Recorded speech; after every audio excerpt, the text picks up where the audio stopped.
This is Detroit's Morning Answer with John Anthony on FM 92.7 and AM 1400. The Answer.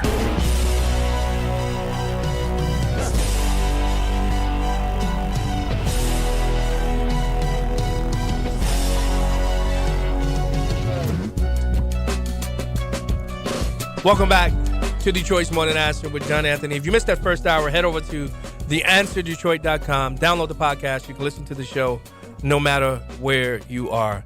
You know, one of the greatest joys of doing this radio show is you get to meet some really good people.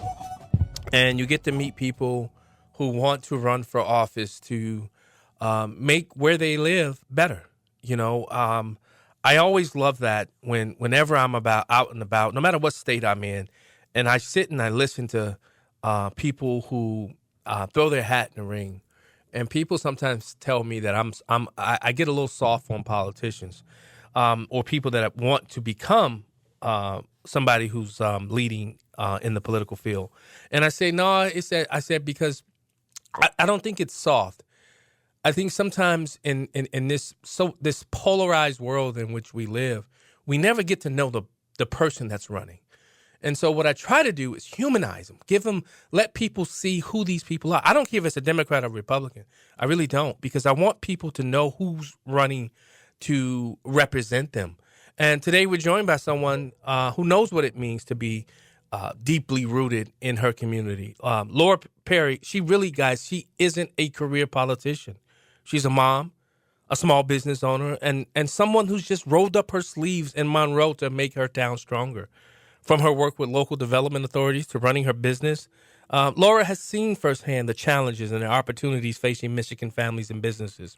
She's running for state representative in Michigan's 31st district. Well, we'll have her tell us why, but this is what I believe, because she believes Lansing needs more people who actually live the struggles of everyday life, paying bills, raising kids, keeping small businesses afloat, and building strong neighborhoods. For Laura, this campaign isn't about chasing headlines. It's about serving people, bringing common sense back into government, and making sure her district has a voice that truly represents them. Voters want to know who their leaders are beyond the politics, their story, their values, their why, and what drives them to lead. That's why I'm excited to introduce you to Laura Perry, candidate for Michigan's 31st House District. Laura, welcome to Detroit's Morning Answer.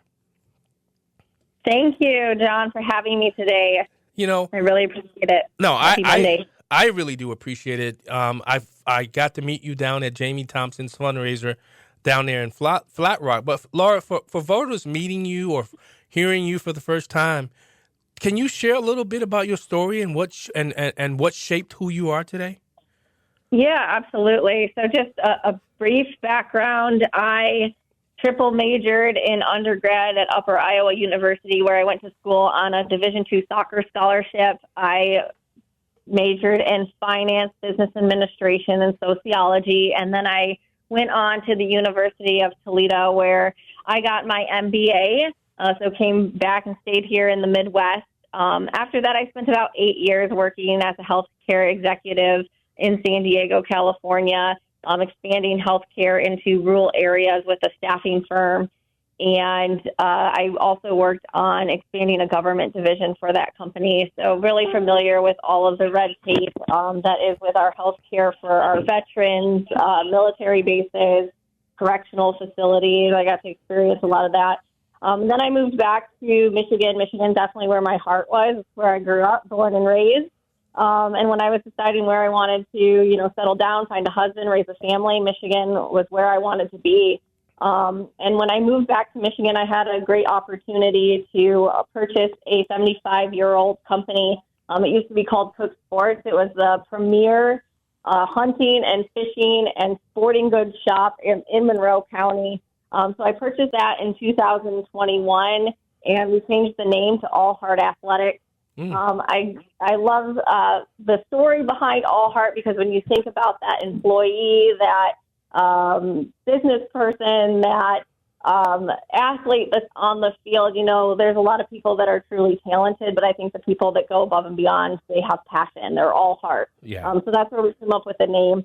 And then we expanded that into 3 different locations. So we opened another location in Dundee, Michigan, and another one in downtown Monroe to service our customers and our clients that are traveling great lengths to come to see us. Yeah. But of all that, I love that I came back to Michigan, and I met my husband, and I had 2 bonus children. I now have a 15-year-old stepson and a 19-year-old stepson. And then we had 2 children of our own. So I have a 1-year-old and a 3-year-old. And they're my primary motivation for getting into this race. Yeah. I see what's happening with our education system. I see what's happening with our businesses. And we're sitting at the bottom of the barrel. We are at 0.6% for job growth, with the nation average being 1.3%. Our education sits 44 out of 50. And I think that we have the opportunity to make Michigan more competitive again, to make it a landscape where our children want to grow up and stay in the state of Michigan because there are opportunities for them. Yeah. And I think you touched in your opening on some of the things that we're seeing with our businesses. With my business doing the sporting goods and the custom apparel, I get to work with a lot of large to small businesses in my community, and everybody's burdened by the same thing. The cost of goods have gone up, their energy costs have gone up, their property valuations and property taxes have gone up, and the regulation and permitting just makes it very difficult for them to expand when they want to do so. Yeah. And then in our education, we sit at the bottom of our education. Academically, we need to start looking at curriculum that works and go back to the basics. And then there's a lot of social issues that are creeping into our schools where I think we need to strengthen the parental controls and make sure that we are educating our parents on what is being taught at our schools and getting them involved in that process. Laura, I've interviewed a lot of state reps and people that are running for office in Michigan, and there's a common theme. And Jamie, State Representative Jamie Thompson, she talked about it too. It was what she saw during COVID. Representative Regas, and what made her run. When as a business owner, when you saw how the leaders of government in Michigan were treating business owners throughout COVID, is that part of the reason and part of the unction that pushed you out to want to run for state representative at this time? Absolutely. I think that it was incredibly irresponsible for us to draw a line in the sand as to what businesses were essential and non-essential. We are all essential to the Michigan economy. We are all essential to one another as a community. But mostly where the impact I saw out of COVID that prompted me to get involved was what was happening with our schools.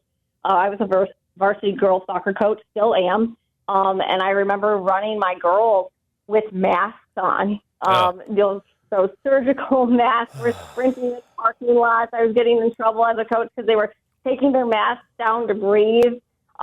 We tried to keep our kids, as normal as we possibly could, but I think that's where we saw, a great divide. Yeah. I pulled my kids, my stepkids out of the public school, and we moved them to a local private school because the public school was choosing to continue on policies that kept them out of the classroom.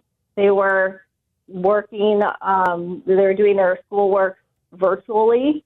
They had the option to go back and stay virtually when they could go back into the schools, where the private school that we ended up sending our children to tried to keep the kids in as much of a routine as possible. And they worked very hard to still follow the 6 feet rules that they had in place. But I feel when you're looking at kids and you're looking at the different schools and how they operated, you're seeing the impact of that now on those children. The kids from the school that my son went to previously, that were all working virtually, they're having a hard time entering the workforce now as 19-year-olds. And I see the peers that he was with when he graduated, and they are doing much better. So I think that we definitely hurt our children by not getting them back into the schools. The socialization that they missed out on was, detrimental. When I think about How has being a mom shaped the way you look at issues like education, safety, and opportunity? And are these the reasons why you feel like a Laura Perry in Lansing is needed at this moment? Absolutely. I think that you see two things with politicians. One, you see them that are young, right? They're in their early 20s. They are lit with fire about what's going on in our great state, and they're running for office. And then you see people that are kind of at the end of the road, that their kids are already graduated from high school. Empty nesters are now getting involved. So I kind of sit in this middle ground where I've got young children at home, but I think that allows me to be the perfect voice for parents here in Michigan, because I see what's going on from childcare to grade school, through high school, through our colleges right now. And I think it's really important that we start engaging parents in the conversations that we're having about safety at our schools. The tragedies that are happening across the state, we definitely need to make sure that we are allocating the proper education to our schools and how they can utilize our public safety to keep our children safe. I am a definite fan of local control, and I love what the House Republicans are doing now, which is here's your dollar amount per student. You can tell us what your needs are at the school and utilize that, how you want to do that, which would be, hey, our school has a need for mental health. We're going to allocate this amount to mental health services. We want to allocate this amount towards having a student resource officer. I think that that's a great way to give school districts the control that they need to address the needs that they have at their district. Yeah. So having somebody that's in there really talking to parents and seeing what's going on, I'm going to be able to combat those things a lot quicker. Yeah. Here's a question for you. As you're walking door to door, what are some of the biggest concerns you're hearing as you knock on doors and talk with voters? Is there a story that a voter discussed with you as you were knocking on their doors?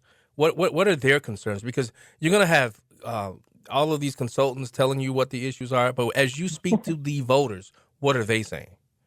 Well, I think every area is different, and that's why I love going to the doors or going out to different events and talking to people in the different areas that my district covers.